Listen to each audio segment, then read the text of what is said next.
Hi good morning. അപ്പോൾ നമ്മുടെ ഇന്നത്തെ റെസിപ്പി കാണുമ്പോൾ തന്നെ നിങ്ങൾക്ക് എല്ലാവർക്കും മനസ്സിലാവും, പയർ കൊണ്ടുള്ള ഒരു റെസിപ്പിയാണ്. നമ്മുടെ പയർ കുരുമുളകിട്ട് മെഴുക്കുവരട്ടി ഉണ്ടാക്കിയതാണിത്. അപ്പോൾ ഈ ഒരു റെസിപ്പി നമുക്ക് ചോറിൻ്റെ കൂടെ കഴിക്കാം, കഞ്ഞിയുടെ കൂടെ കഴിക്കാം, പുട്ടിൻ്റെ കൂടെ കഴിക്കാം, അങ്ങനെ പല വിഭവങ്ങളുടെയും കൂടെ കഴിക്കാൻ പറ്റിയ നല്ലൊരു കറിയാണ്. അപ്പോൾ നമുക്ക് എങ്ങനെയാണ് ഈ ഒരു പയർ കുരുമുളക് മെഴുക്കുവരട്ടി ഉണ്ടാക്കുന്നതെന്ന് നോക്കാം. അപ്പോൾ നമുക്ക് നമ്മുടെ വൻപയർ കുരുമുളക് മെഴുക്കുവരട്ടിക്ക് ആവശ്യമായിട്ടുള്ള ഇൻഗ്രീഡിയൻസ് നോക്കാം. നമ്മളിപ്പോൾ 1 കപ്പ് വൻപയർ വെള്ളത്തിൽ സോക്ക് ചെയ്തെടുത്തിട്ടുണ്ട്. ഞാനിത് 4 മണിക്കൂർ സോക്ക് ചെയ്തെടുത്തതാണ്. സോക്ക് ചെയ്തതിന് ശേഷം 3 പ്രാവശ്യം നന്നായിട്ട് കഴുകിയെടുത്തിട്ടുണ്ട്. പിന്നെ അതിലേക്കായിട്ട് ഒരു മീഡിയം വലിപ്പമുള്ള സവാള എടുത്തിട്ടുണ്ട്. വലിയ സവാള ആണെങ്കിൽ വലിയ സവാള എടുക്കാം കേട്ടോ. ഇതിൽ സവാള കൂടുതൽ ചേർക്കുന്നതാണ് ടേസ്റ്റ്. പിന്നെ വലിയ വെളുത്തുള്ളി ആയതുകൊണ്ട് ഒരു 4 അല്ലി വെളുത്തുള്ളി എടുത്തിട്ടുണ്ട്. ചെറിയ വെളുത്തുള്ളി ആണെങ്കിൽ 6 എണ്ണം വരെ ചേർക്കാം. പിന്നെ എരിവിനായിട്ട് ഒരു പച്ചമുളക് നമ്മൾ ചേർക്കുന്നുണ്ട്. കുരുമുളകാണ് നമ്മുടെ മെയിൻ ഇൻഗ്രീഡിയൻറ്റ്. എങ്കിലും ഒരു പച്ചമുളക് നമ്മൾ പയർ വേവിക്കുമ്പോൾ പയറിൻ്റെ കൂടെ ചേർക്കുന്നുണ്ട്. പിന്നെ ബാക്കിയുള്ള ഇൻഗ്രീഡിയൻസ് ഒക്കെ നമുക്ക് ചേർക്കുമ്പോൾ പറയാം. അപ്പോൾ ആദ്യം നമുക്ക് നമ്മുടെ പയർ കുക്ക് ചെയ്യാൻ വയ്ക്കാം. അപ്പോൾ നമ്മളിപ്പോൾ ഒരു കുക്കർ എടുത്തിട്ടുണ്ട്. കുക്കറിലേക്ക് നമ്മൾ സോക്ക് ചെയ്ത് വെച്ചിരിക്കുന്ന പയർ മാറ്റാം. സോക്ക് ചെയ്ത് വയ്ക്കുന്നതിൻ്റെ കാര്യം എന്താണെന്ന് വെച്ചാൽ വേഗം തന്നെ കുക്കായി കിട്ടാനാണ്. ഇല്ലെങ്കിൽ നിങ്ങൾ കൂടുതൽ സമയം കുക്ക് ചെയ്യേണ്ടി വരും. ഇതാകുമ്പോൾ ഒരു 3 വിസിലിൽ കുക്കായി കിട്ടും ഈ പയർ കേട്ടോ. അത് നിങ്ങളെടുക്കുന്ന പയറനുസരിച്ച് വ്യത്യാസം വരാം. പിന്നെ സോക്ക് ചെയ്യാതെയാണെങ്കിൽ ചിലപ്പോൾ 6 7 വിസിൽ വരുന്നത് വരെ നമ്മൾ കുക്ക് ചെയ്യേണ്ടി വരും. അതുകൊണ്ടാണ് എല്ലാ പയറുകളും കുക്ക് ചെയ്യുമ്പോൾ, അല്ലെങ്കിൽ കടലയും പരിപ്പൊക്കെ നമ്മൾ കുക്ക് ചെയ്യുമ്പോൾ സോക്ക് ചെയ്തിട്ട് കുക്ക് ചെയ്യുന്നത്. ഇതിലേക്ക് ഒരു 1/2 ടീസ്പൂൺ മഞ്ഞൾപ്പൊടി ചേർക്കാം. അതുപോലെ തന്നെ നമ്മൾ എടുത്തിരിക്കുന്ന പച്ചമുളക് 1-2 ഒടിച്ചിട്ട് ചേർക്കുന്നുണ്ട്. ഈ പയറിനൊരു എരിവ് കിട്ടാൻ വേണ്ടി മാത്രമാണ് 1 പച്ചമുളക് ചേർക്കുന്നത്. പിന്നെ പയറിന് ആവശ്യമായിട്ടുള്ള ഉപ്പ് ചേർക്കുക. ഇനി അതൊരു 3 വിസിൽ വരുന്നത് നമുക്ക് കുക്ക് ചെയ്തെടുക്കാം. ഈ സമയത്ത് തന്നെ നമുക്ക് നമ്മുടെ വെളുത്തുള്ളിയും സവോളയും എല്ലാം മുറിച്ചെടുക്കാം. സവോള കൂടുതൽ ചേർക്കണം എന്നുണ്ടെങ്കിൽ ഞാൻ പറഞ്ഞല്ലോ ചേർക്കാം, ടേസ്റ്റ് കൂടുകയുള്ളൂ, ഒട്ടും തന്നെ കുറയില്ല. അപ്പോൾ ഇതെല്ലാം കഴിഞ്ഞിട്ട് നമുക്ക് കാണാം ബാക്കി എന്തൊക്കെയാണെന്നുള്ളത്. അപ്പോൾ നമ്മുടെ കുക്കർ 3 വിസിൽ വന്ന് പ്രഷറൊക്കെ പോയിട്ടുണ്ട്. നമുക്ക് തുറക്കാം. ഇതിൽ വെള്ളം ഉണ്ടാവും, അപ്പോൾ വെള്ളം വറ്റിച്ചെടുക്കണം. കണ്ടോ, പയറിൽ വെള്ളമുണ്ട്. അപ്പോൾ ഈ വെള്ളം ഒന്ന് വറ്റിച്ചെടുക്കണം. ഈ സമയത്ത് തന്നെ നമുക്ക് നമ്മുടെ സവോളയൊക്കെ ഒന്ന് വഴറ്റിയെടുക്കാം. ഇപ്പോൾ നമ്മൾ വേറൊരു പാൻ ചൂടാക്കാൻ വെച്ചിട്ടുണ്ട്. പാൻ ഒന്ന് ചൂടായി വരുമ്പോൾ നമുക്കിതിലേക്ക് വെളിച്ചെണ്ണ ഒഴിച്ചു കൊടുക്കാം.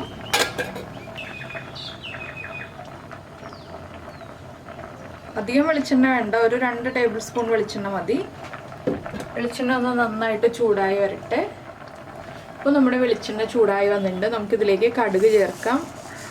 ഒരു 1/2 ടീസ്പൂൺ കടുക് മതി. കടുക് ഒന്ന് പൊട്ടി വരട്ടെ. അപ്പോൾ നമുക്കിതിലേക്ക് വറ്റൽമുളക് വേണമെങ്കിൽ ചേർക്കാം കേട്ടോ. ഞാൻ വറ്റൽമുളക് ചേർക്കുന്നില്ല. എന്താണെന്ന് വെച്ചാൽ വറ്റൽമുളക് ചേർത്താലും നമ്മുടെ പയറിൽ കാണാൻ പറ്റില്ല, അതുകൊണ്ട് വറ്റൽമുളക് ചേർക്കാത്തത്. കടുക് നന്നായിട്ട് പൊട്ടുമ്പോൾ വറ്റൽമുളക് വേണമെന്നുണ്ടെങ്കിൽ ആഡ് ചെയ്യാം. അപ്പോൾ നമ്മുടെ പയറിൽ കുറച്ച് വെള്ളം വേണം കേട്ടോ. എന്താണെന്ന് വെച്ചാൽ മുഴുവൻ വെള്ളം വറ്റിച്ചെടുക്കരുത്, കുറച്ച് വെള്ളം വേണം നമുക്ക്. പിന്നെ ഞാൻ ഒരു സവോളയും കൂടെ മുറിച്ചെടുത്തു. ആദ്യം ഒരു സവോള എടുത്ത് വെച്ചിരുന്നത് മുറിച്ച് കഴിഞ്ഞപ്പോൾ കുറച്ചേ ഉണ്ടായിരുന്നുള്ളൂ. അതിൻ്റെ കൂടെ ഒരു സവോളയും കൂടി എടുത്തിട്ടുണ്ട്. ഇപ്പോൾ നമ്മൾ 2 സവോളയാണ് മുറിച്ചെടുത്തിട്ടുള്ളത്. ഇതുപോലെ നീളത്തിൽ കട്ട് ചെയ്തിട്ട് അതൊന്ന് കുറുകെ കട്ട് ചെയ്തു. അതിനുശേഷം തിന്നായിട്ട് സ്ലൈസ് ചെയ്തെടുത്തിട്ടുണ്ട്. അപ്പോൾ നമ്മുടെ കടുക് പൊട്ടിക്കഴിഞ്ഞിട്ടുണ്ട്. നമ്മൾ ഈ മുറിച്ച് വെച്ചിരിക്കുന്ന സവോളയും വെളുത്തുള്ളിയും കൂടി ചേർത്ത് കൊടുക്കാം. ഇനി നമുക്കിതൊന്ന് നന്നായിട്ട് വഴറ്റിയെടുക്കാം. ഇനി സവോളയ്ക്ക് ആവശ്യമായിട്ടുള്ള ഉപ്പ് ചേർത്ത് കൊടുക്കണം. അതുപോലെ തന്നെ ഒരു 2 തണ്ട് കറിവേപ്പില. ഇതിലേക്ക് പിന്നെ തോരനായിട്ട് വേണമെന്നുണ്ടെങ്കിൽ നമുക്ക് തേങ്ങ ചേർക്കാവുന്നതാണ്. അപ്പോൾ ഞാനിപ്പോൾ തോരനായിട്ടല്ല മെഴുക്കുരുട്ടിയായിട്ട് ചെയ്യുന്നതുകൊണ്ടാണ് തേങ്ങ ചേർക്കാതെ ചെയ്യുന്നത്. അപ്പോൾ ഇനി സവോളയൊന്ന് കുക്കായി വരട്ടെ. അതുവരെ നമുക്ക് ഇളക്കി കൊടുത്തുകൊണ്ടിരിക്കാം. അപ്പോൾ നമ്മുടെ സവോളയൊക്കെ ഒന്ന് ട്രാൻസ്പെറൻ്റ് ആയി വന്നിട്ടുണ്ട്. ഇത്രയും മതി, ഒരുപാട് ബ്രൗൺ ആയി പോകണ്ട. എന്താണെന്ന് വെച്ചാൽ നമുക്ക് ഇടയ്ക്ക് സവോളയൊന്ന് കടിക്കാൻ കിട്ടുന്ന ഭാഗത്തിലാണ് നമ്മൾ ഈ ഒരു മെഴുക്കുരുട്ടി ചെയ്യുന്നത്. ഇതിന് പകരമായിട്ട് നിങ്ങൾക്ക് ഉള്ളി ചേർക്കാം. ഉള്ളി ചേർക്കുമ്പോൾ ഒരു 10-25 ഉള്ളിയെങ്കിലും എടുത്തിട്ട് നീളത്തിൽ കട്ട് ചെയ്തിട്ട് ചേർക്കാം കേട്ടോ. അപ്പോൾ അത് ബുദ്ധിമുട്ടാവും എന്ന് വിചാരിച്ചിട്ടാണ് ഞാൻ സവോള ചേർക്കുന്ന കാര്യം പറഞ്ഞത്. ഇനിയിപ്പോൾ നമുക്ക് ഫ്ലെയിം കുറച്ച് വെച്ചിട്ട് കുരുമുളക് പൊടി ചേർക്കാം. നമുക്ക് എത്ര എരിവ് വേണം എന്നുള്ളതനുസരിച്ച് ചേർക്കാം. ഞാനിപ്പോൾ 2 ടീസ്പൂണാണ് ചേർക്കുന്നത്. ഇനി നമ്മുടെ കുരുമുളക് പൊടിയുടെ ആ റോ ടേസ്റ്റ് ഒന്ന് മാറി വരുന്നത് വരെ ഇളക്കി കൊടുക്കുക. നമുക്ക് എരിവ് കുറവാണെങ്കിൽ വീണ്ടും കുരുമുളക് പൊടി ചേർക്കാവുന്നതേ ഉള്ളൂ കേട്ടോ. ഇടയ്ക്ക് ചേർത്തു എന്ന് വെച്ചിട്ട് കുഴപ്പമൊന്നുമില്ല. പിന്നെ നിങ്ങൾക്ക് കളറിന് ആവശ്യമാണെങ്കിൽ ഒരു 1/4 ടീസ്പൂൺ മുളക് പൊടി ചേർക്കാം. ഞാനിപ്പോൾ ചേർക്കുന്നില്ല, അത് ആവശ്യമുണ്ടെങ്കിൽ ചേർക്കാമെന്ന് പറഞ്ഞു എന്ന് മാത്രമേ ഉള്ളൂ. പിന്നെ മഞ്ഞൾപ്പൊടിയൊക്കെ നമ്മൾ പയറിൽ ചേർത്തിട്ടുണ്ടല്ലോ, അതുകൊണ്ട് ഇനി ചേർക്കേണ്ട ആവശ്യമില്ല. നമ്മുടെ പയറിൻ്റെ വെള്ളം വറ്റിക്കൊണ്ടിരിക്കുന്നുണ്ട്. നമ്മുടെ കുരുമുളക് പൊടി കുക്കായി വന്നിട്ടുണ്ട്. നമുക്കിതിലേക്ക് നമ്മൾ വേവിച്ച് വെച്ചിരിക്കുന്ന പയർ ചേർക്കാം. കുറച്ച് വെള്ളമുണ്ട് ഇതിൽ, ആ വെള്ളവും കൂടി ചേർക്കുന്നുണ്ട് ഞാൻ. ഇനി ഇതൊന്ന് ഡ്രൈ ആയി വരുന്നത് വരെ ഇളക്കി കൊടുക്കാം. നമുക്ക് ഇടയ്ക്കിടയ്ക്ക് ഇളക്കിയാൽ മതി, എപ്പോഴും ഇളക്കിക്കൊണ്ടിരിക്കേണ്ട. ഇപ്പോൾ ഉണ്ടോ സവോള വെളുത്തിരിക്കുന്നത്, അത് മാറാനാണ് ഞാൻ പറഞ്ഞത്. നിങ്ങൾക്ക് താല്പര്യമുണ്ടെങ്കിൽ കുറച്ച് മുളക് പൊടി ചേർക്കാം എന്നുള്ളത്. പക്ഷെ ഇത് കാണുമ്പോൾ ഇങ്ങനെ ഭംഗിയില്ലാത്ത പോലെ ഇരിക്കുന്നുണ്ടെങ്കിലും കഴിക്കുമ്പോൾ നല്ല ടേസ്റ്റ് തന്നെയാണ്. അപ്പോൾ അതൊന്ന് വെള്ളം വറ്റി വരട്ടെ. നമുക്ക് ഉപ്പും എരിവൊക്കെ ഒന്ന് ചെക്ക് ചെയ്ത് നോക്കാം. അപ്പോൾ ഞാൻ ഉപ്പും എരിവൊക്കെ ചെക്ക് ചെയ്തു. ഉപ്പും എരിവൊക്കെ കറക്റ്റാണ്. അപ്പോൾ നിങ്ങൾക്ക് വേണമെന്നുണ്ടെങ്കിൽ ഈ ഒരു സ്റ്റേജിലാണെങ്കിലും എരിവ്, അതായത് നമ്മുടെ കുരുമുളക് പൊടി ചേർക്കാം കേട്ടോ.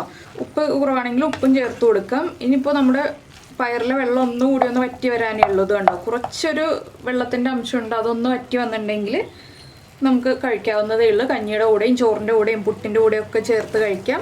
അപ്പോൾ നമ്മൾ സാധാരണ എപ്പോഴും ഉണ്ടാക്കുന്നത് മുളക് പൊടി ചേർത്തിട്ടുള്ള മെഴുക്കുരട്ടിയല്ലേ. അപ്പോൾ ഇതുപോലെ ഒന്ന് കുരുമുളക് പൊടി മാത്രം ചേർത്തിട്ടൊന്ന് മെഴുക്കുരട്ടി ഉണ്ടാക്കി നോക്കൂ. നന്നായിട്ട് ഇഷ്ടപ്പെടും എല്ലാവർക്കും. കുരുമുളക് പൊടിയുടെ ടേസ്റ്റ് ഇഷ്ടപ്പെടുന്നവർക്ക് കേട്ടോ പ്രത്യേകിച്ച്. അല്ലാതെ കുരുമുളക് പൊടിയോട് താല്പര്യമില്ലാത്ത ആളുകൾ ഇതൊന്നും ഉണ്ടാക്കിയിട്ട് കാര്യമില്ല. അപ്പോൾ കുരുമുളക് പൊടിയുടെ ടേസ്റ്റ് എല്ലാവർക്കും ഇഷ്ടമാണെന്ന് ഞാൻ വിചാരിക്കുന്നു. അങ്ങനെ ഇഷ്ടമാണെന്നുണ്ടെങ്കിൽ ഒന്ന് ഉണ്ടാക്കി നോക്കിയിട്ട് നിങ്ങളുടെ അഭിപ്രായം നമ്മുടെ വീഡിയോയുടെ താഴെ ഒന്ന് കമൻറ്റ് ചെയ്യുക. അതുപോലെ തന്നെ ഇഷ്ടപ്പെടുന്ന റെസിപ്പികൾക്ക് ഒരു ലൈക്കും കൂടി തരിക. പയറാണെങ്കിലും ഒരുപാട് കുഴഞ്ഞു പോകാതെ വേവിച്ചെടുക്കണം കേട്ടോ. കുഴഞ്ഞു പോയിട്ടുണ്ടെങ്കിൽ ഒട്ടും കാണാൻ ഭംഗിയുണ്ടാവില്ല. നമ്മുടെ മെഴുക്കുരട്ടി കഴിക്കുമ്പോൾ അത്ര സുഖം ഉണ്ടാവില്ല. ആ കുഴഞ്ഞ പയർ കഴിക്കുന്നതിനേക്കാൾ നല്ലത് കുഴയാതെ ഇതുപോലെ വിട്ട് നിൽക്കുന്ന രീതിയിലുള്ള പയർ കഴിക്കുന്നതാണ്. ഇടയ്ക്കൊന്ന് ഇളക്കി മറിച്ചു കൊടുത്തിട്ടുണ്ടെങ്കിൽ ഇത് ഡ്രൈ ആയി വന്നോളും. ഒരു 2 മിനിറ്റും കൂടി ഇതുപോലെ തന്നെ ഇരിക്കട്ടെ. അതിന് ശേഷം നമുക്ക് ഫ്ലെയിം ഓഫ് ചെയ്യാം.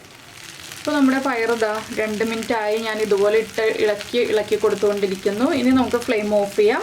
ഇത്രയേ ഉള്ളൂ നമ്മുടെ പയർ മെഴുക്കുരട്ടിയുടെ പരിപാടി. അപ്പോൾ നിങ്ങൾക്ക് നമ്മുടെ ചാനൽ കണ്ടിട്ട് ഇഷ്ടമായിട്ടുണ്ടെങ്കിൽ, നമ്മുടെ വീഡിയോ പ്രസൻറ്റ് ചെയ്യുന്ന രീതിയൊക്കെ ഇഷ്ടമായി എന്നുണ്ടെങ്കിൽ നമ്മുടെ ചാനലൊന്ന് സബ്സ്ക്രൈബ് ചെയ്യുക. സബ്സ്ക്രൈബ് ചെയ്യുന്നതിന് ഈ വീഡിയോയുടെ താഴെയുള്ള റെഡ് സബ്സ്ക്രൈബ് ബട്ടൺ ഒന്ന് ക്ലിക്ക് ചെയ്യുക. അതിൻ്റെ റൈറ്റ് സൈഡിലുള്ള ബെല്ലൈക്കണും ക്ലിക്ക് ചെയ്യുക. അപ്പോൾ ഓളെന്ന് പറഞ്ഞിട്ടൊരു ഓപ്ഷൻ വരും. ആ ഓളും കൂടി പ്രസ് ചെയ്തിട്ടുണ്ടെങ്കിൽ ഞാൻ എപ്പോഴും വീഡിയോ അപ്ലോഡ് ചെയ്യുമ്പോൾ നിങ്ങൾക്ക് നോട്ടിഫിക്കേഷൻ വരും. അപ്പോൾ നമുക്ക് നമ്മുടെ അടുത്തൊരു റെസിപ്പിയുമായിട്ട് അടുത്ത ദിവസം വീണ്ടും കാണാം.